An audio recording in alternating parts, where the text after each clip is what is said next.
뉴스 속 경제 이슈는 더 쉽고 깊게, 최신 고용 동향은 더 빠르게 전해드리는 고용브리핑 365 시간입니다. 김장현 기자와 함께하겠습니다. 안녕하세요. 네, 오늘 어떤 이슈 가져오셨나요? 네, 오늘은 퀴즈로 한번 시작해 보겠습니다. 네. 제가 이야기하는 신조어들에 공통적으로 들어가는 단어가 있습니다.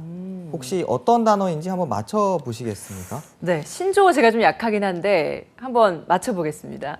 네, 땡코노미, 그리고 땡팸족, 그리고 땡밀리라는 말인데요.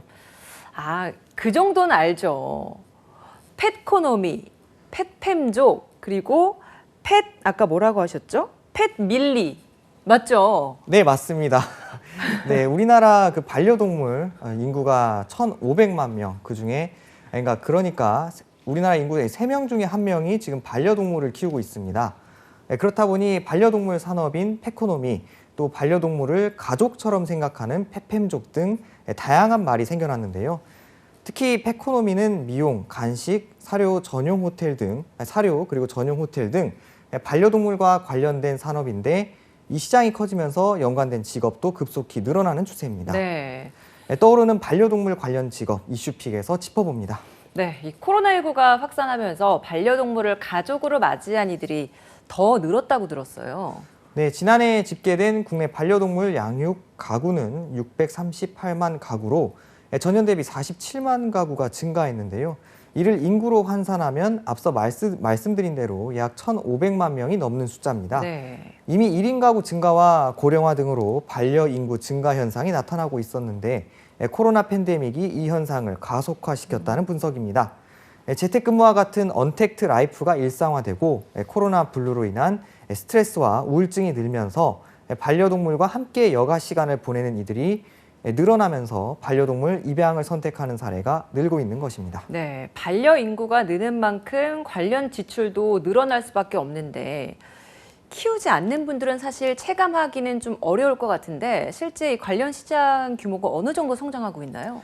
네, 반려동물을 위해서라면 지갑을 흔쾌히 여는 게 반려인들의 마음인 것 같은데요. 한국농촌경제연구원에 따르면 2021년 기준 국내 펫케어 시장 규모는 3조 4천억 원으로 추정됐습니다.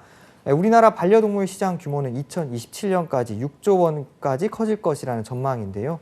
코로나19로 인한 경기 침체로 대체적으로 소비가 줄어든 다른 산업과 달리 반려동물 산업도 코로나 수혜 산업으로 분류할 수 있다는 것입니다. 네, 이렇게 시장 규모가 커졌다는 건 그만큼 반려동물 관련된 직업의 규모도 많아졌다라는 의미 아니겠어요? 실제로 좀 눈여겨볼 만한 직업들이 있습니까? 네, 말씀하신 것처럼 이 세계 미래 학회에 전망 좋은 10대 산업에 꼽힐 정도로 반려동물 산업은 성장세를 달리면서 관련 직업 또한 다양하게 세분화되는 추세입니다. 네. 쉽게 말해 가족과 동등한 대우를 받는 존재인 만큼 사람에게 필요한 직업이라면 무엇이든 응용과 적용이 가능하다고 보면 될 것 같습니다.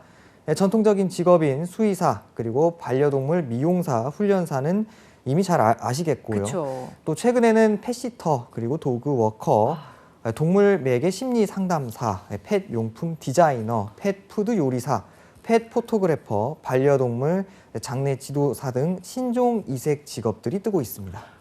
전통적인 직업들은 많이 들어봤습니다만 도그워커 그리고 동물 매개 심리 상담사 이런 거는 정말 눈에 띄는 직업이네요. 네, 코로나19로 이제 외출이 어려워지면서 개들도 적지 않은 스트레스와 우울증에 시달리고 있다고 합니다. 우울증 해소엔 역시 신나게 뛰어놀고 보호자와 신체 접촉을 나누는 게 가장 좋은데요. 주인이 직접 하긴 어려운 부분이 많아 전문가를 찾기도 하는데 바로 네. 그게 도그워커입니다. 네. 반려동물의 산책과 운동은 기본이고 교육도 책임지는데요. 우리나라는 이제 시작 단계지만 미국과 영국에서는 이미 전문적인 직업으로 자리를 잡았습니다. 실제로 미국에서는 앞으로 아이들을 가르치는 교사보다 반려인 대신 개를 산책시켜주는 도그워커가 더 유망한 직업이 될 가능성이 크다는 보고서도 나올 정도라고 합니다. 아, 그 정도군요. 올해 새로 생겨난 직업도 있다고 들었거든요. 네, 맞습니다. 바로 동물보건사인데요. 양질의 동물 진료 서비스 제공을 위해 동물병원 내에서 수의사 지도 아래 동물의 간호나 진료 보조 업무를 수행하는 이른바 동물 간호사분들이라고 볼 수 있겠습니다. 이번 달 말에 처음으로 시험이 치러집니다. 기존의 동물병원에 종사하는 수의사 외의 직원의 직무 내용은 법적으로 정해져 있지 않다 보니 기존의 동물병원에서 근무하는 수의 테크니션이라 할지라도 그 전문성을 인정받기가 쉽지 않았는데요. 네. 이번에 이렇게 정부 주도의 자격 시험이 생겨나면서 전문성을 확보하는 효과가 생기게 되는 것입니다. 이 동물보건사 같은 경우에는 정부 주도의 자격 시험이지만 사실 아직까지 반려동물 관련 자격증 발급은 민간인 경우가 더 많은 것 같아요. 네, 맞습니다. 이런 성장 산업임에도 불구하고 아직은 협회나 민간 사설단체 위주로 국가 공인된 자격증을 찾기는 어려운 상황입니다. 네. 앞으로 하나씩 제도화가 될 것으로는 보이는데요. 대신 각 지방자치단체에서 일자리 창출을 위해 교육 프로그램은 다양하게 시행하고 있습니다. 서울시에서는 애견용품 디자이너를 여성 유망 직종 20개 중 4위로 선정해 직업훈련 프로그램을 개발하고 교육하고 있고요. 또 경기도의 경우에도 대학생과 일반인을 대상으로 반려동물 산업 분야 기술 창업 프로그램을 실시해 창업 공간 무상 지원과 3,200만 원의 지원금 등 혜택을 제공하기도 했습니다. 네, 반려동물과 관련된 새로운 일자리가 많이 생겨나는 건 물론 반가운 일입니다만 그 일자리의 질적인 보장도 더 중요한 부분이잖아요. 네, 말씀하신 것처럼 좋은 일자리여야 할 텐데요. 네. 고용부가 내놓은 보고서를 보면 반려동물 연관 산업 종사자는 2025년 46,500여 명으로 연평균 2,500명 정도 증가할 것으로 예측을 했습니다. 지원자 역시 부족하지 않다고 하는데요. 그런데 현실적으로 사업장은 직원의 수준에 만족을 못하고 지원자는 낮은 임금 등 열악한 근로 환경에 불만족한 경우가 많았다고 합니다. 사업장이랑 직원의 온도차가 그럼 어떤 부분에서 가장 컸던 건가요? 네, 반려동물 산업의 고용의 질은 사업체의 규모에 따라 큰 차이를 보였는데요. 규모가 큰 법인 사업체에서는 장기 근속을 하는 경향이 있지만 소규모 개인 사업체의 경우 근속 기간이 대부분 1년 이하였습니다. 규모가 큰 법인 사업체는 정규직 중심으로 운영하지만 개인 사업체는 대표자 외에 비정규직 파트타임제 중심으로 운영되는 점도 특징이었고요.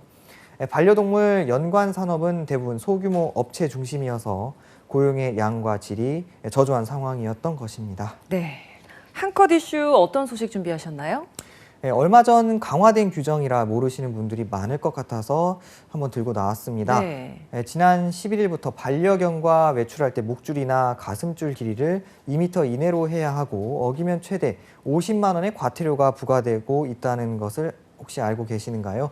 줄이 길어지면 견주의 통제를 벗어나 개물림 사고 등 시민들에게 위협이 될 수 있는 만큼 규정이 더 강화됐습니다. 네. 가능성이 무궁무진한 반려동물과 관련된 직업의 세계 짚어봤는데요. 확장성이 넓은 직업군인 만큼 정책적 기반이 뒷받침돼 일자리 창출과 고용 안정성까지 이루어지길 기대해 보겠습니다. 오늘도 김장현 기자와 함께했습니다. 고맙습니다. 감사합니다.